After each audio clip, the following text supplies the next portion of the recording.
روزها خدمت شما همیهنان نازنین و گرامی. دومین برنامه از رشته گفتارهای حزب ایرانیست شاخه برونمرزی رو خدمت شما تقدیم می‌کنم. در گفتار پیش به طور مفصل درباره مکتب ایرانیست صحبت کردیم و عرض کردم که مکتب ایرانیست یک مکتبی است سیاسی که مبتنی است بر اتحاد کلی اقوام و تیره‌های ایرانی که در طول هزارها در فلات ایران زندگی کردند. فلات ایران به لحاظ جغرافیایی عرض کردم سرزمینی است بسیار پهناور که از سوی غرب محدود می شود به میانرودان و دریای مدیترانه و از سوی شرق به رود سند، در شمال به قفقاز و دریای مازندران و از جنوب به خلیج فارس و دریای عمان. و عرض کردم که اولین بار دکتر محمود افشار یزدی، نویسنده، محقق و روزنامه‌نگار بزرگ ایرانی، کلمه پانیرانیست، واژه پانیرانیست رو وارد فرهنگ واژگان سیاسی ایران کرد. و عرض کردم که حزب پانیرانیست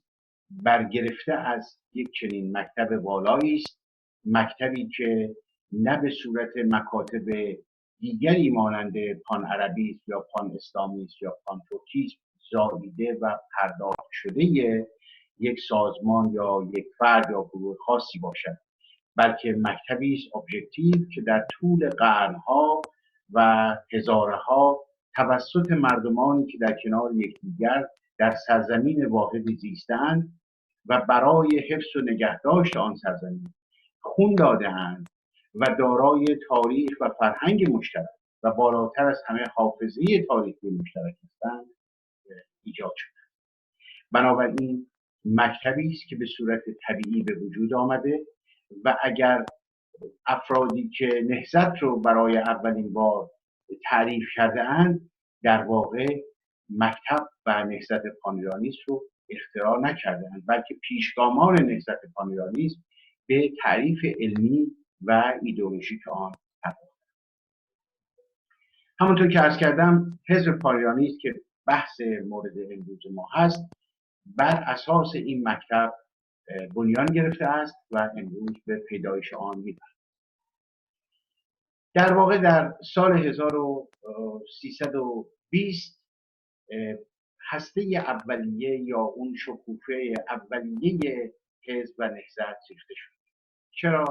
چرا که در آن سال و در بحبوحه جنگ جهانی دوم کشور ما علیرغم اینکه نخست وزیر وقت محمود جمع طی اطلاعیه‌ای اعلان کرد به همه کشورهای جهان، به خصوص سفرای کشورهایی که درگیر در جنگ بودند در ایران، که ایران اعلان بی‌طرفی می‌کند. محمود جمع نخست وزیر دولت شاهنشاهی وقت ایران به جهانیان اعلان کرد اکنون که ناقره جنگ در اروپا مشتعل شده است، دولت شاهنشاهی ایران خود را از جنگ کنار می‌دارد و ما بی‌طرفی خود را در جنگ اعلان می‌کنیم و بی‌طرفی خود را محفوظ می‌کنیم. بنابراین بر اساس اعلان بی‌طرفی ایران و با موجب کنوانسیون ژنو میبایستی کشور ما از تعرض مصون میماند که متاسفانه چنین نشد و در سحرگاه 3 شهریور 1320 به صورتی بسیار غیر مترقبه و ناجوانمردانه کشور ما توسط نیروهای متفقین از شمال و جنوب مورد حمله قرار گرفت. نیروهای روسی از شمال و نیروهای انگلیسی و سربازان هندی و استرالیایی و بعداً سربازان انگلیسی از سمت جنوب به کشور ما حمله ور شدند و یک حمله وسیع هوایی، دریایی و زمینی رو آغاز کردند. بسیاری از نقاط کشور رو بمباران کردند. نیروی دریایی نوبنیاد شاهنشاهی ایران رو در خلیج فارس و در دریای مازندران به طور کامل نابود کردند. افسران شجاع و رشید ایرانی رو در خوزستان انگلیس ها تیرباران کردند و نیروهای متفقین 5 روز بعد یعنی در 8 شهریور ماه به تهران رسیدند. و این نقطه عطفی است در تاریخ معاصر ایران که تعدادی از جوانان دانش آموز نوابگان ایرانی با مشاهده تانک‌های بیگانه در سرزمین خودشون و با مشاهده رفتار نابخردانه و زشتی که این افراد با ایرانیان می‌کردند، با دست خالی و با پرتاب قلب سنگ‌هایی که از کنار خیابان گرفته بودند، در واقع اون غرور ملی و شور ناسیونالیستی خودشون رو که به غلیان آمده بود رو نشان داد. و این در واقع اولین حرکت بود برای ایجاد حزب پانیرانیست و برای تعریف علمی و ایدئولوژیک نهضت یا مکتب پانیرانیست. از جمله افرادی که در اون حرکت شرکت داشتند و بعدها از بنیانگذاران مکتب و حزب شدند می توانیم از محسن پزشکپور و محمد-رضا تهرانی نام ببریم.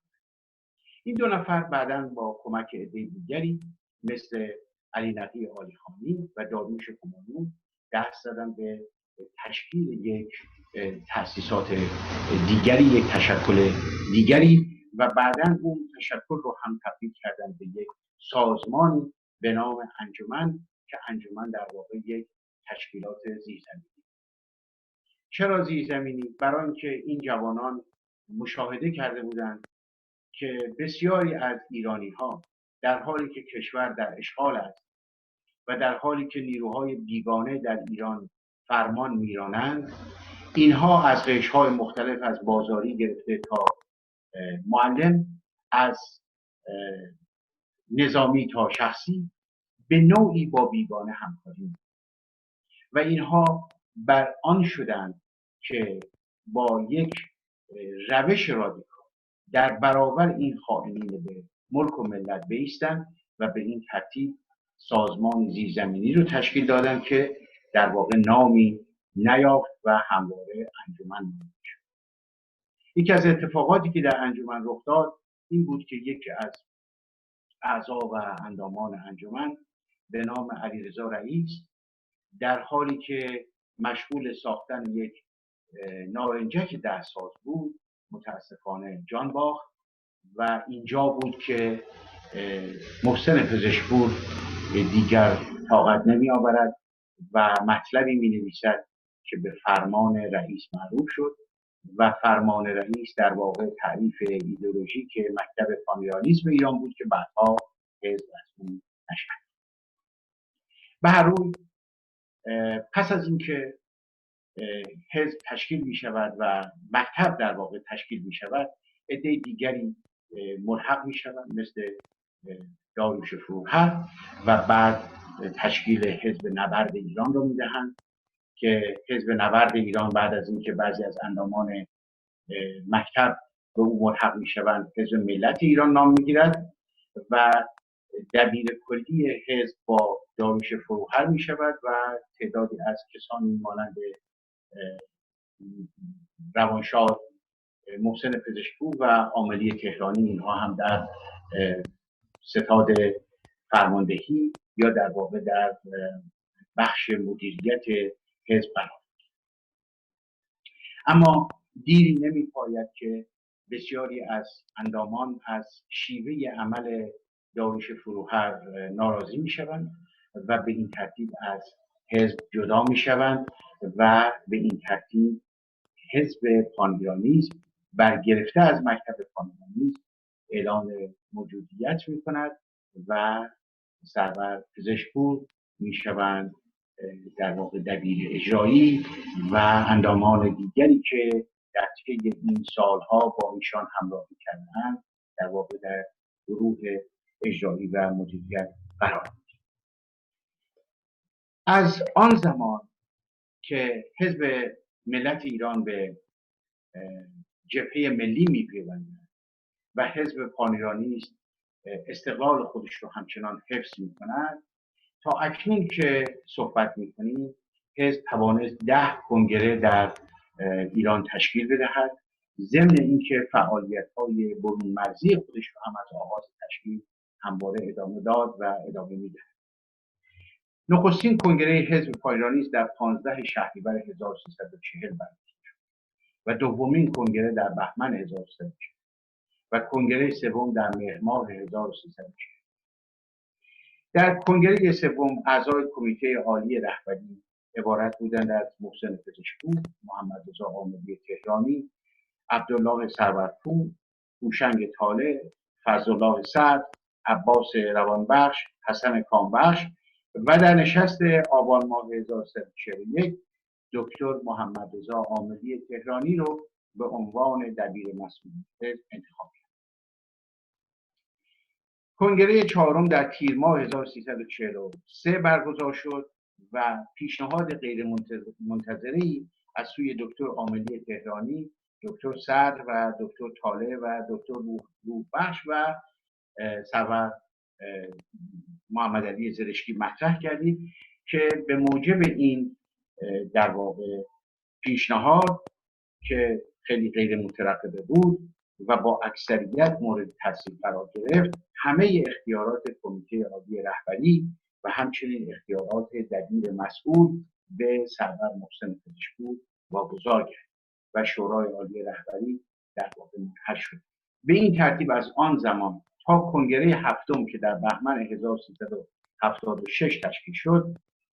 سیستم رهبری فردی بر حزب ایرانیست حکم فرمود. البته بعضی از اندامان هم از این سیستم رهبری مسلماً ناخوشنود بود. اما در آذر ماه 43 شعارهای 39 گانه‌ای به نام منشور سربلندی ایران منتشر گردید و در واقع این منشور راهنمای مبارزات حزب ایرانیست در صحنه سیاسی ایران شد. در کنگره پنجم که در 15 تیر ماه 1346 برگزار شد، رئیس کنگره دکتر محمد-رضا عاملی تهرانی بود، معاونان دکتر فضلالله سعد و دکتر اسماعیل خلیفه. در این کنگره مشخصش پیام ملا مصطفی بارزانی بود که قرائت شد و مجددا رهبری سرور محسن پزشکپور مورد تایید قرار و در همین کنگره بود که نقش عقاب زرین توسط دکتر عاملی تهرانی و به صورت بازوبندی به بازوی سرور هندار بسته شد. در کنگره ششم مجددا رهبری سرور پزشکپور مورد تایید قرار میگیرد و همچنین محسن پزشکپور و دکتر محمد-رضا عاملی تهرانی همکاری نزدیکتری پیدا میکنند و دکتر محمد-رضا عاملی تهرانی به عنوان قائم مقام دبیر مسئول یا دبیر کل حزب انتخاب شد. در کنگره ششم تنش‌هایی بود زیرا که مصادف بود با موضوع بحرین بین دولت وقت شادروان امیرعباس هویدا و حزب درگیری‌های وسیعی پیدا شده بود و نارضایتی‌هایی در حزب نسبت به مسئله بحرین و جدایی بحرین بود و به این ترتیب کنگره با تنش‌هایی برگزار شد. در کنگره هفتم که در 24 بهمن 1376 تشکیل شد، ریاست کنگره با سرور مهدی صفارپور بود و معاونانش بهمن احراری و سرور علی خرم و به پیشنهاد محسن پزشکپور رهبر حزب ایرانیست این کنگره به پاس اندیشه‌های توانا و کوشش‌های ارزنده دکتر محمد-رضا عاملی تهرانی به نام کنگره آژیر نامیده شد و لازم است ذکر کنم که آژیر کنیه سرور دکتر محمد-رضا عاملی تهرانی است. در این کنگره بود که سیستم رهبری فردی مجددا تغییر کرد و سرور محسن پزشکپور به عنوان پیام‌آور و رهبر نهضت انتخاب شدند و با حق شرکت در جلسات شورای عالی رهبری. در این کنگره بسیار مهم نام 20 تن از اندامان حزب که وسیله کنگره معرفی شده بودند ثبت شد و رأی‌گیری به عمل آمد که برای اینکه وقت برنامه بسیار کوتاه هست شاید من در نشست‌های دیگر توضیحات بیشتری بدهم، ولی سرور مهندس رضا کرمانی، دکتر سهراب اعظم زنگنه، ابراهیم میرانی، مهدی صفارپور، قدرت الله جعفری، دکتر منوچهر یزدی، دکتر عبدالرضا باستانی، و رسول رازی، اسماعیل رحیمی، نوربخش رحیمزاده، عبدالرضا طبیب، محمد-علی زرشتی، بانو زهرا صفارپور، حسین شهریاری، دکتر عبدالله افسرپور، مهندس ابراهیم ریاسیان، مهندس فضلالله امینی، دکتر هوشنگ طالع و داوود زرقامی جزء کسانی بودند که در این انتخابات رأی آورده بودند و برای در واقع شورای رهبری این حق رو داشتند که شرکت بکنن و انتخاب شدن. در کنگره هشتم که در شهریور 1379 برگزار شد، ریاست کنگره با سرور ابراهیم میرانی بود و معاونانش مهندس فضلالله امینی، محمد-رضا مطیعی، محمود سلیمانی و بهمنی احمدی. شعار این کنگره بسیار مهم بود. در اون شرایط خاص خیزش در راه استقرار حاکمیت ملی و بایستی توجه داشته باشیم که شعار حاکمیت ملی شعاری است بسیار اساسی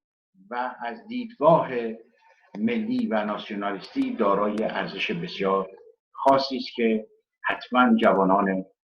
برومند ایرانی به این مسئله توجه کافی دارند. در این کنگره محسن پزشکپور دیگر به عنوان در واقع دبیر مسئول شرکت نمی کند، بلکه به عنوان معمار و بنیانگذار مکتب شرکت دارد و دبیر حزب یا دبیر کل حزب در واقع شادروان سرور مهندس رضا کرمانی بود.